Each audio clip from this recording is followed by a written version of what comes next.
मैं फलस्तीन के लिए खड़ा हूं और खड़ा रहूंगा इंशाअल्लाह ताला। फलस्तीन सिर्फ मुसलमानों का अरबों का मसला नहीं, फलस्तीन इंसानियत का मसला है। दुनिया को हम बताना पड़ेगा कि हमारा रिश्ता फलस्तीन से, गाजा से, मस्जिद अक्सा से, बैतुल मुकद्दस से क्या है। जब तक कुरान में वो आयात है कि असरा में अब नहीं, जब तक कुरान में ये सूरा रहेगा, सुबह क़यामत तक हमारा रिश्ता फलस्तीन और गाजा से रहेगा। अगर गाजा का नाम आए, फलस्तीन का नाम आए, मस्जिद अक्सा का नाम आए, बैतुल मुकद्दस का नाम आए और तुम्हारे और हमारे दिलों में हरारत ईमानी पैदा नहीं हुए तो फिर तुम इंसान कहलाने के लायक नहीं हो। कि गाजा में 1537 फलस्तीनियों की जानें चली गई, जिसमें 500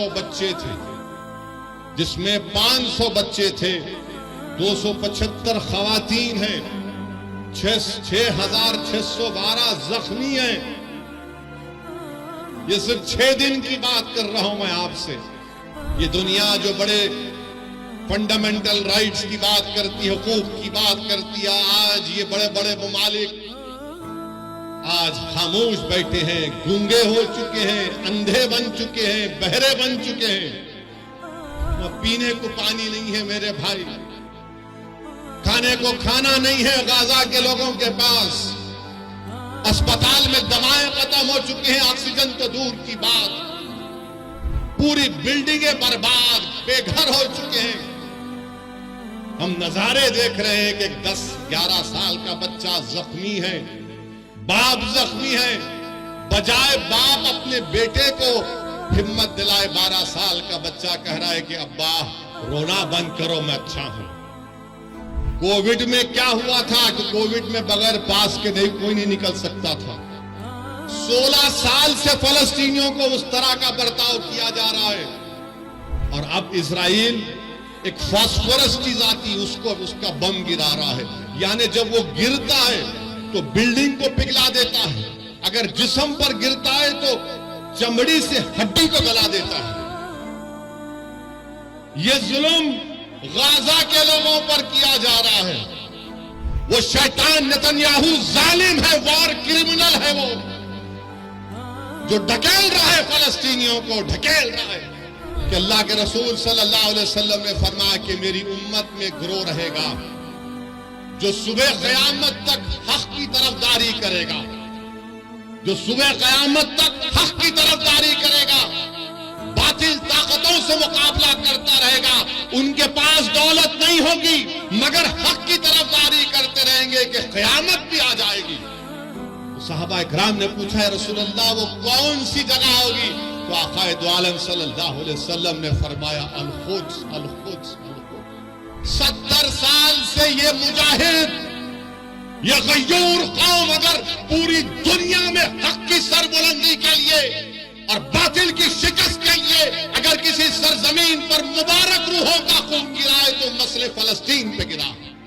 मस्जिद अक्सा, बैतुल मुकद्दस के लिए खून बहाया जा रहा है। मैं सलाम करता हूं उन माओं को जिन्होंने इन बहादुर बच्चों को पैदा किया, जो ज़ायनिस्ट लोगों की गोलियों का निशान बन रहे हैं, जो बमों से उनकी मौत हो रही है।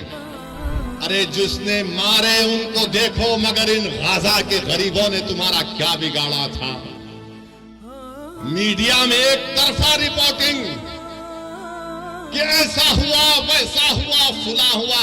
अरे कभी तुमने देखा 70 साल से इजराइल ऑक्यूपायर है, इजराइल ऑक्यूपायर है, फलस्तीन ऑक्यूपाइड टेरिटरी है।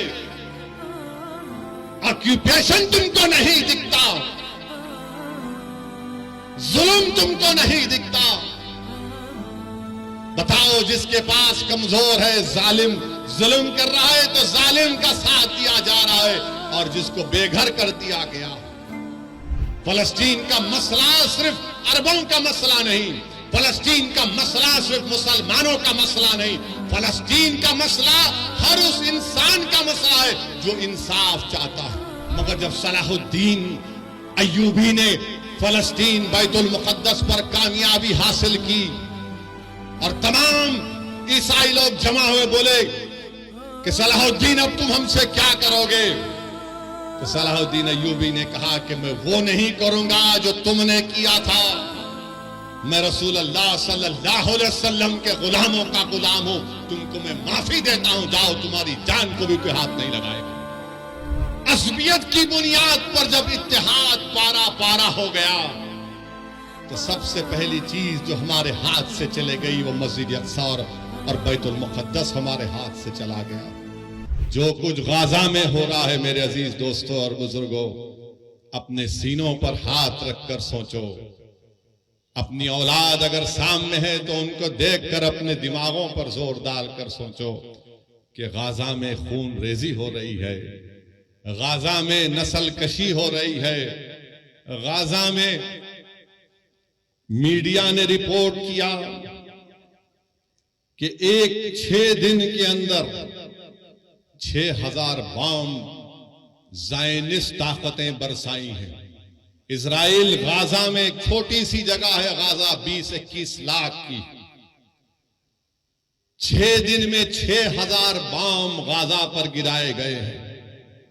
और वही जब आईसिस से मुकाबला कर रहे थे पूरे ममालिक, ये पूरा आईसिस कोएलिशन के नाम से था, तो वो लोग 1 महीने में 2500 बम आईसिस पर गिराए थे और गाजा में 6 दिन में 6000 बम गिराए गए। आप अंदाजा लगाओ, अगर यहां पर कोई 10 मिनट तक सिर्फ पटाखे फोड़ना शुरू कर देगा तो आप 2-3 मिनट के बाद बोलेंगे कि भाई बड़ी बेचैनी हो रही है, बस करो। सोचो थोड़ी देर के लिए कि 6 दिन में 6000 बम ये जालिम इस्राएली हुकूमत गाजा पर बरसाती है। 6 दिन में 21 लाख की आबादी है, 10 लाख लोग बेघर हो चुके हैं, 10 लाख लोग बेघर हो चुके हैं। और वो जालिम हुकूमत कह रही है कि तुम अब नॉर्थ गाजा से साउथ गाजा की तरफ चले जाओ। लोग बसों में जा रहे थे तो कल बसों पर बम डाल दिया गया।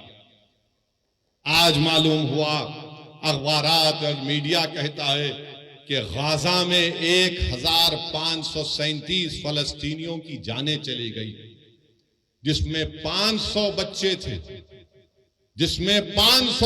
थे, 275 खवातीन हैं, 6612 जख्मी हैं। ये सिर्फ 6 दिन की बात कर रहा हूं मैं आपसे। और ये दुनिया जो बड़ी ह्यूमन राइट्स की बात करती है, ये दुनिया जो बड़े फंडामेंटल राइट्स की बात करती है, हुकूक की बात करती है, आज ये बड़े बड़े ममालिक आज खामोश बैठे हैं, गूंगे हो चुके हैं, अंधे बन चुके हैं, बहरे बन चुके हैं कि जिस सरजमीन के पास कुछ नहीं है, आज आपने वहां पर 6 दिन में 6000 बम बरसाए, 1537 लोगों की जानें चली गई, 500 मासूम बच्चे, 275 खवातीन की मौत और 6612 लोग जख्मी है। पीने का पानी नहीं है 20 लाख 21 लाख लोगों के पास। अगर आपके पास 2 दिन पानी खराब आया तो आप 25 फोन करते अपने सियासी नुमाइंदों को, मंजलिस के जिम्मेदारों को कि आके देखो जरा पानी पी के बताओ। वहां पीने को पानी नहीं है मेरे भाई, खाने को खाना नहीं है गाजा के लोगों के पास, अस्पताल में दवाएं खत्म हो चुकी हैं, ऑक्सीजन तो दूर की बात। और ये जालिम, ये ज़ायनिस्ट लोग कहती हैं गाजा के लोगों से कि तुम नॉर्थ गाजा से निकलकर साउथ गाजा में चले जाओ। पूरी बिल्डिंगें बर्बाद, बेघर हो चुके हैं। हम नजारे देख रहे हैं कि 10-11 साल का बच्चा जख्मी है, बाप जख्मी है, बजाय बाप अपने बेटे को हिम्मत दिलाए 12 साल का बच्चा कह रहा है कि अब्बा रोना बंद करो, मैं अच्छा हूं। बिल्डिंग गिरी हुई है, बिल्डिंग के मलबे से लाशें निकल रही हैं, मासूम बच्चों को निकाला जा रहा है, मगर दुनिया खामोश है। दुनिया खामोश है जो बड़ी बड़ी बातें करते हैं ये दौलतमंद ममालिक, क्योंकि मरने वाला फलस्तीनी है। यकीनन जो तशद्दुद होगा, वायलेंस होगा, हम कंडेम करते हैं उसको, चाहे कोई भी करो, वायलेंस रास्ता नहीं है। मगर ये बताओ, ये कौन से वायलेंस है? ये तो नस्ल कशी है। ये तो आप उनको खत्म कर रहे हैं, आप उनको बिल्कुल खत्म, सफ़े हस्ती से मिटाना चाहते हैं, जिसको अंग्रेजी में कहते हैं एथनिक क्लेंसिंग हो रहा है फलस्तीनियों का। आप, मैं बताना चाहूंगा आपको कि 2016 साल से गाजा में महासिरा है। 16 साल से कोई बाहर जाना है तो उसको परमिशन, कोई अंदर आना है तो उसको इजाजत लेना पड़ता है। आपने देखा ना कोविड में क्या हुआ था? कोविड में क्या हुआ था कि कोविड में बगैर पास के नहीं, कोई नहीं निकल सकता था। 16 साल से फलस्तीनियों को उस तरह का बर्ताव किया जा रहा है। पीने का पानी नहीं है, लाइट उनकी बंद कर दी गई क्योंकि इजराइल के पास से बिजली आती है। 16 साल से महासरे में है। अरे समंदर है, मच्छी नहीं पकड़ने देते ये ज़ायनिस्ट लोग। और उस 21 लाख में 50% आबादी 18 साल की, 20 साल के नौजवानों की है।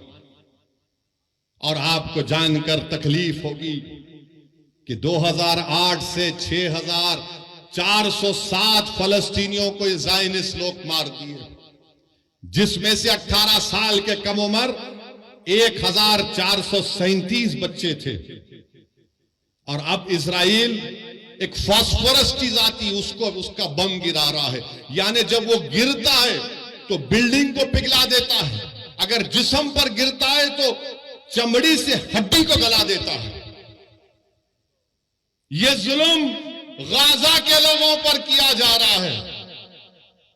और अमेरिका, बरतानिया, ये यूरोप, ये फ्रांस जो बड़ी बड़ी बातें करते हैं, आज गूंगे बनकर बैठे कि मासूम लोगों को, अरे 80 साल से लड़ रहे हैं अपनी फलस्तीन और मस्जिद अक्सा और बैतुल मुकद्दस के लिए। मेरे अजीज दोस्तों और बुजुर्गों, ये बात कहना जरूरी था। इसलिए जरूरी है कि अगर गाजा का नाम आए, फलस्तीन का नाम आए, मस्जिद अक्सा का नाम आए, बैतुल मुकद्दस का नाम आए, और तुम्हारे और हमारे दिलों में हरारत ईमानी पैदा नहीं हुए, तो फिर तुम इंसान कहलाने के लायक नहीं हो। अगर हम इनकी मदद नहीं कर सकते, हम दूर हैं, मगर जज्बात से कर सकते हैं और करना चाहिए। अगर जज्बात भी नहीं है तो मुस्लिम शरीफ की हदीस है कि आका ने फरमाया कि तुम मुनाफिक हो। अल्लाह के रसूल सल्लल्लाहु अलैहि वसल्लम ने फरमाया कि तुम मुनाफिक हो।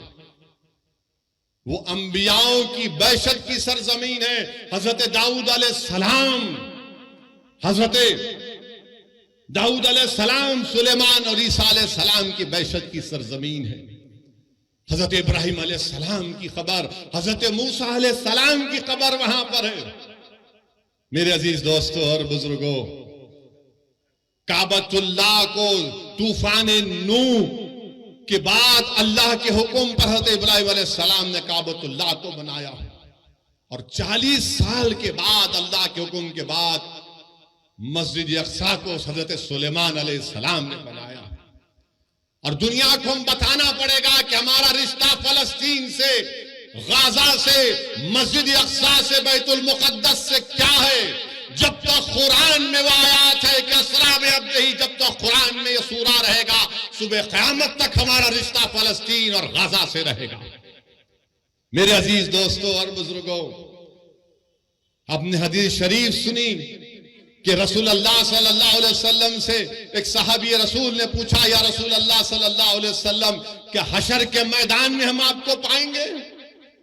अल्लाह के रसूल सल्लल्लाहु अलैहि वसल्लम ने फरमाया कि हाँ, तुम मुझे हशर के मैदान में पाओगे। कहां होगा हशर का मैदान? इसी सरजमीन पर हशर का मैदान होगा, इसी फलस्तीन पर हशर का मैदान होगा। फिर आका से पूछा गया सल्लल्लाहु अलैहि वसल्लम से कि दूसरी जगह कहां पर हम आपको पाएंगे? रसूल अल्लाह सल्लल्लाहु अलैहि वसल्लम ने फरमाया कि मैं आबे कौसर पर रहूंगा, मेरी उम्मत प्यासी होगी, मैं मेरी उम्मत की प्यास को बुझाऊंगा। कहां होगा हौज़े कौसर? इसी फलस्तीन से लेकर मदीने तक हदीस में आया। उलमाए किराम बैठे हैं, पूछ लो आप। मेरे अजीज दोस्तों और बुजुर्गों, ये वो मुबारक सरजमीन है कि कुरान में लफ्ज बारक ना 5 मरतबा आया तो अल खुद है वो, चाहे सूर्य असरा हो, सूर्य जितने भी 4-5 सूरों में जिक्र आया 5 जगह पर लफ्ज बारकना का मतलब खुद। अल्लाह के रसूल सल्लल्लाहु अलैहि वसल्लम ने फरमाया कि बड़ी खूब जगह है ये, बड़ी खूब जगह है। तो सहाबा ने पूछा रसूलुल्लाह सल्लल्लाहु अलैहि वसल्लम क्यों? तो रसूलुल्लाह सल्लल्लाहु अलैहि वसल्लम फरमाया कि यहां पर फरिश्ते अपने पर बिछा कर बैठते हैं, यहां पर फरिश्ते अपने पर बिछा कर बैठते हैं। रसूलुल्लाह सल्लल्लाहु अलैहि वसल्लम ने फरमाया कि मीजान लगेगा, यह हिसाब किताब की जगह है। मेरे अजीज दोस्तों और बुजुर्गों, इमाम अहमद ने यह हदीस शरीफ लिखी अपने मसनद में कि अल्लाह के रसूल सल्लल्लाहु अलैहि वसल्लम ने फरमाया कि मेरी उम्मत में गिरोह रहेगा जो सुबह क़यामत तक हक की तरफदारी करेगा, जो सुबह क़यामत तक हक की तरफदारी करेगा, बातिल ताकतों से मुकाबला करता रहेगा। उनके पास दौलत नहीं होगी मगर हक की तरफदारी करते रहेंगे कि क़यामत भी आ जाएगी। तो सहाबा इकराम ने पूछा है रसूलल्लाह वो कौन सी जगह होगी? तो आक़ाए दो आलम सल्लल्लाहु अलैहि वसल्लम ने फरमाया अल खुद्स, अल खुद्स, अल खुद्स। मेरे अजीज दोस्तों और बुजुर्गों, इसीलिए हमको अपने सीनों में गाजा के अवाम की तकलीफ को महसूस करनी चाहिए। वो जो 500 बच्चे मरे, तकलीफ को महसूस करो। वो तुम्हारी औलाद तो नहीं है, मगर सोचो अगर तुम्हारी औलाद मर जाती। सोचो थोड़ी देर के लिए वो कोविड में जब हम लाशों को उठा उठा कर डर डर कर लेकर जा रहे थे, सोचो थोड़ी देर के लिए 1 साल 2 साल नहीं 70 साल से ये मुजाहिद, ये गय्यूर कौम अगर पूरी दुनिया में हक की सरबुलंदी के लिए और बातिल की शिकस्त के लिए अगर किसी सरजमीन पर मुबारक रूहों का खून गिरा है तो मसले फलस्तीन पे गिरा।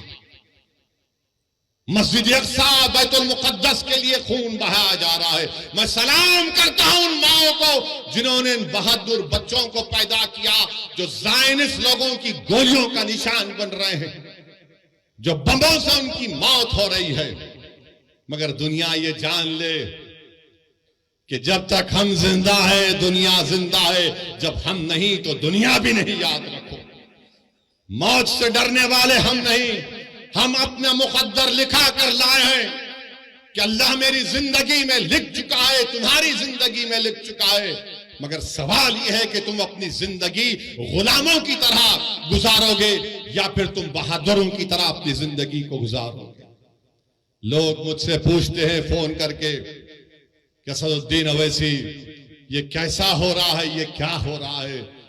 लोग तकलीफ महसूस करते हैं और लोग पूछते हैं कि कहां है सलाहुद्दीन अय्यूबी, कहां है वो सलाहुद्दीन अय्यूबी। अरे तुम अपनी औलाद की क्या तरबियत कर रहे हो? कहां से सलाहुद्दीन पैदा होगा जब बाप अपनी औलाद के सामने अपनी मां की बेइज्जती करेगा? कहां से सलाहुद्दीन आएगा जब तुम बेटे के सामने औलाद के सामने अपनी बीवी से गलत बर्ताव करते हो? कहां से सलाहुद्दीन आएगा जब नौजवान गुनाह करते हैं, जिना करते हैं? कहां से सलाहुद्दीन आएगा जब तुम जिना करते हो? कहां से सलाहुद्दीन आएगा जब तुम अपने ही हाथ से अपने भाई का कत्ल करते हो? कहां से सलाहुद्दीन पैदा होगा जब हमारी बेटियां गुनाह करती हैं? सलाहुद्दीन कैसे पैदा होगा? जब तुम नेक बनोगे, जब तुम गुनाहों से दूर रहोगे, तुम रसूलुल्लाह सल्लल्लाहु अलैहि वसल्लम से बेपनाह मोहब्बत करोगे तमाम चीज और दुनिया से बढ़कर। सलाहुद्दीन अय्यूबी जिंदगी में जब तक बैतुल मुक़द्दस मस्जिद अक्सा पर कामयाबी हासिल नहीं किया, उसकी पेशानी पर बल रहता था। बास जगह मैंने पढ़ा कि सलाहुद्दीन अय्यूबी जब तक फलस्तीन पर कामयाबी हासिल नहीं किया वो मुस्कुराता नहीं था। लोग उससे बोलते थे सलाहुद्दीन तुम मुस्कुराते क्यों नहीं हो, तुम्हारी पेशानी पर बल क्यों नहीं आता? तो सलाहुद्दीन कहता था कि क़िबले अव्वल हमारा रहा है। 17 साल रसूलुल्लाह सल्लल्लाहु अलैहि वसल्लम ने क़िबला बनाया, वो जगह जहां पर आका दो आलम सल्लल्लाहु अलैहि वसल्लम जमीन से आसमानों पर अल्लाह का जाकर दीदार करे, उस जगह पर जब तक हम कामयाबी हासिल नहीं करते, सलाहुद्दीन कैसे मुस्कुराएगा? सलाहुद्दीन के पेशानी से बल कैसे जाएगा जब क़िबले अव्वल मेरे साथ नहीं? मेरे अजीज दोस्तों, बुजुर्गों, नौजवानों, तुम आज आराम से हैदराबाद में बैठे हो, तुम्हारे घरों पर बम नहीं गिर रहे हैं, तुम्हारे भाइयों का कत्ल नहीं हो रहा है, तुम बेघर नहीं हुए हो अल्हम्दुलिल्लाह, मगर गाजा के गरीब लोग 21 लाख की आबादी में 10 लाख बेघर हो चुके हैं। और ये जालिम इजरायली हुकूमत चाहती है कि इन तमाम गाजा के लोगों को खाली करा दिया जाए और उसको सिक्योरिटी जोन बनाकर इनको सीनाई के सहरा में ले जाकर छोड़ दिया जाए। कोई दुनिया खामोश है, सन्नाटा है।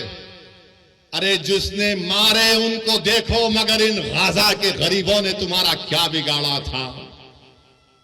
मीडिया में एक तरफा रिपोर्टिंग कि ऐसा हुआ, वैसा हुआ, फुला हुआ। अरे कभी तुमने देखा 70 साल से इजराइल ऑक्यूपायर है, इजराइल ऑक्यूपायर है, फलस्तीन ऑक्यूपाइड टेरिटरी है। ऑक्यूपेशन तुमको नहीं दिखता, जुल्म तुमको नहीं दिखता। बताओ, जिसके पास कमजोर है, जालिम जुल्म कर रहा है तो जालिम का साथ दिया जा रहा है, और जिसको बेघर कर दिया गया। आपको मालूम कब मसला पैदा हुआ? 1918 में। समझाने के लिए कह रहा हूं नौजवानों, जब तुम अब बड़े हो गए, ये मुस्तकबिल तुम्हारा है नौजवानों। 1918 में यही ज़ायनिस्ट लोग वहां पर गए, बरतानिया से साजबाज किया और 1918 से फलस्तीनियों को भगाने का प्रोग्राम बनाया। और फिर 13 मई 1948 में 18 से लेकर 48 तक फर्स्ट वर्ल्ड वॉर हुई। उसके बाद से तरीके से, साजिशों से फलस्तीनियों को मारा गया, भगाया गया। और उसके बाद क्या हुआ?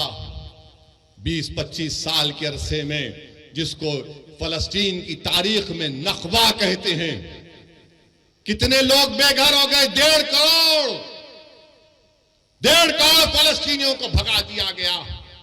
और फिर 67 की जंग हुई तो हमने मस्जिद अक्सा को खो दिया, उस मुबारक जगह को खो दिया जहां पे आका दो आलम सल्लल्लाहु अलैहि वसल्लम तमाम रसूलों और नबियों की नमाज इमामत की थी। और उस वक्त से वो फलस्तीनी लड़ रहे हैं। फलस्तीन का मसला सिर्फ अरबों का मसला नहीं, फलस्तीन का मसला सिर्फ मुसलमानों का मसला नहीं, फलस्तीन का मसला हर उस इंसान का मसला है जो इंसाफ चाहता है, जो इंसाफ चाहता है। और जो पूछते हैं कि सलाहुद्दीन कहां आएगा? अरे सलाहुद्दीन को आने के लिए तुमको नेक बनना पड़ेगा। जब ईसाइयों ने मस्जिद अक्सा और बैतुल मुक़द्दस पर कब्जा किया, क्रूसेडर्स ने एक दिन में 70,000 मुसलमानों का कत्लेआम हुआ। उनके घोड़े गिर जाते थे, इतना खून था। मगर जब सलाहुद्दीन अय्यूबी ने फलस्तीन बैतुल मुक़द्दस पर कामयाबी हासिल की और तमाम ईसाई लोग जमा हुए, बोले कि सलाहुद्दीन अब तुम हमसे क्या करोगे? तो सलाहुद्दीन अय्यूबी ने कहा कि मैं वो नहीं करूंगा जो तुमने किया था। मैं रसूल अल्लाह सल्लल्लाहु अलैहि वसल्लम के गुलामों का गुलाम हूं, तुमको मैं माफी देता हूं, जाओ, तुम्हारी जान को भी कोई हाथ नहीं लगाएगा। यही सलाहुद्दीन अय्यूबी के पास एक कबीला था जो दीन इस्लाम को कबूल नहीं करता था। सलाहुद्दीन अय्यूबी ने जोर जबरदस्ती नहीं की। एक कबीले की एक औरत आई सलाहुद्दीन अय्यूबी के पास और आकर कहा कि सुल्तान, मेरे 4 बच्चे गायब हैं, मेरे बच्चों को वापस लेकर आओ। सलाहुद्दीन अय्यूबी फलस्तीन फातेह बैतुल मुक़द्दस उठता है, अपने जिस्म पर जर्रा पहनता है, तलवार उठाता है। वो औरत खातून कहती है, कहां जा रहे सुल्तान? तो कहा, तेरे बच्चों को तलाश करने जा रहा हूं। वो हैरान होकर पूछती, आप जाएंगे मेरे बच्चों के लिए? बोले, हाँ, तेरे बच्चे मासूम हैं। फजर को निकलता सलाहुद्दीन अय्यूबी ज़हर हो जाती है। ज़हर से असर के करीब जब सलाहुद्दीन अय्यूबी इन बच्चों को देखता है, बच्चे डरे हुए हैं, सहमे हुए हैं, उनको गोद में उठाकर अपनी माँ के पास जब लेकर आता है तो बच्चे, उसमें से जो बड़ा उम्र का बच्चा था 13-14 साल का, वो फर्त मसरत में अपनी माँ की तरफ दौड़ता है कि अम्मा अम्मा। तो उस माँ ने क्या किया? उस माँ ने उस बच्चे के मुंह पर एक जोरदार तमाचा मारा और कहा कि जा सलाहुद्दीन के कदमों में गिर जा, ये वो नबी मोहम्मद सल्लल्लाहु अलैहि वसल्लम का गुलाम है, अगर ये ऐसा है तो उसका रसूल कैसा रहमत वाला होगा। ये सलाहुद्दीन अय्यूबी था। मेरे अजीज दोस्तों और बुजुर्गों, नौजवानों, इसीलिए कह रहा हूं कि तुमको नेक बनना पड़ेगा। और याद रखो इस बात को, जब तुर्कों की हुकूमत थी, सल्तनत उस्मानिया की हुकूमत थी, तुम्हारा ख्याल यह है कि तुम्हारा मिजाज ये है कि तुम अपने फोनों पर, टीवी पर अर्तुगरुल देखकर खुश हो जाते, तुम उस्मान का सीरियल देखकर खुश हो जाते। मगर क्या तुमको मालूम कि जब तक 400 साल तुर्कों की हुकूमत थी, मस्जिद अक्सा हमारे पास थी, मगर जब तुर्कों से इख्तिदार, इत्तेहाद जब कमजोर हुआ, कबीलों की बुनियाद पर, असबियत की बुनियाद पर जब इत्तेहाद पारा पारा हो गया, तो सबसे पहली चीज जो हमारे हाथ से चले गई वो मस्जिद अक्सा और बैतुल मुक़द्दस हमारे हाथ से चला गया। इसीलिए मेरे अजीज दोस्तों और बुजुर्गों, इत्तेहाद को मजबूत रखो। याद रखो, तुमको हम तमाम, मुझसे तुमको नफरत होगी, मगर मेरी और तुम्हारी ख्वाहिशों से ज्यादा और अहमियत का काम इत्तेहाद। असदुद्दीन ओवैसी यकीनन कमजोर है, मगर याद रखो ये इत्तेहाद तुम्हारे लिए और मेरे लिए, आने वाली नस्लों के लिए जरूरी है। हमने इत्तेहाद को खोया तो मस्जिद अक्सा निकल गई हमारे हाथ से, मस्जिद अक्सा हमारे हाथ से निकल गई। तो इत्तेहाद को मजबूत रखो। बुजुर्गों, नौजवानों, मेरी इज्जतदार मां और बहनों, इस गुनाहगार की गुजारिश यही है कि अपने इत्तेहाद को मजबूत रखो। तुम्हारा इत्तेहाद कमजोर होगा तो ये तारीख तुमको बता रही है कि हमने क्या खोया। हमने क़िबले अव्वल को खो दिया। मगर लाखों सलाम वो गाजा के बहादुरों पर, जो गाजा के बहादुरों पर जो आज भी लड़ रहे हैं, कल भी लड़ेंगे। मगर हम हमारे वजीर आजम से कहना चाहेंगे कि मोदी जी रोको जो गाजा में जुल्म हो रहा है फलस्तीनियों पर। आपने कहा कि India stands in solidarity with the Palestinian people, तो सॉलिडारिटी दिखाओ। रोको उन लोगों को। 21 लाख में से 10 लाख लोग बेघर हो चुके हैं। वो शैतान नेतन्याहू जालिम है, वॉर क्रिमिनल है, वो जो ढकेल रहा है फलस्तीनियों को, ढकेल रहा है कि घरों को बर्बाद, 6000 बम गिराए गए। हम भारत के वजीर आजम को बताना चाह रहे कि महात्मा गांधी ने क्या कहा था। गांधी ने कहा था कि ये फलस्तीन अरबों का है। जिस तरह अंग्रेजों के लिए बरतानिया है, फ्रेंच के लिए फ्रांस है, ये अरबों की जमीन है, ये अरबों की जमीन है, गांधी ने कहा था। मगर अफसोस की बात यह है कि आज हमारी हुकूमत खामोश बैठी हुई है। क्यों खामोश बैठी हुई है? अगर हम पूरी दुनिया में एक सुपर पावर बनना चाहते हैं, अगर हम अक़वाम मुत्तहिदा की सिक्योरिटी काउंसिल में मेंबरशिप चाहते हैं वोटिंग राइट के साथ, तो फिर हमारी हुकूमत को, हमारे मुल्क को ये जो वॉर क्राइम्स इजराइल कर रहा है उसकी मजम्मत करनी चाहिए। जो फलस्तीनियों को गाजा से निकाला जा रहा है उनकी मदद करनी चाहिए। रोकना चाहिए। अरे उनको पानी दो, दवा दो, लाइट दो। ये कौन सा जुल्म है कि तुम उनको मार रहे हो? बेहतरीन से बेहतरीन हथियार अमेरिका दे रहा है। अरे आप इन पर हथियार बरसा रहे। मेरे अजीज दोस्तों और बुजुर्गों, अभी हमारे मुल्क के चीफ मिनिस्टर ने कह दिया, क्या कहा उन्होंने कि अगर कोई फलस्तीन का नाम लेगा तो उसको बुक कर दो। सुनो मुख्यमंत्री, मैं फलस्तीन का झंडा तिरंगे के साथ लगा के आया हूं। मैं फलस्तीन के लिए खड़ा हूं और खड़ा रहूंगा इंशाअल्लाह ताला। फलस्तीन सिर्फ मुसलमानों का अरबों का मसला नहीं, फलस्तीन इंसानियत का मसला है। और हम उस बाबा मुख्यमंत्री से कहना चाहेंगे, अगर आपको केस बुक करना है तो विजारत खारजा MEA पर केस बुक करना पड़ेगा। अगर कई यूपी में मोदी जी आ गए तो उन पर भी केस बुक करना पड़ेगा आपको।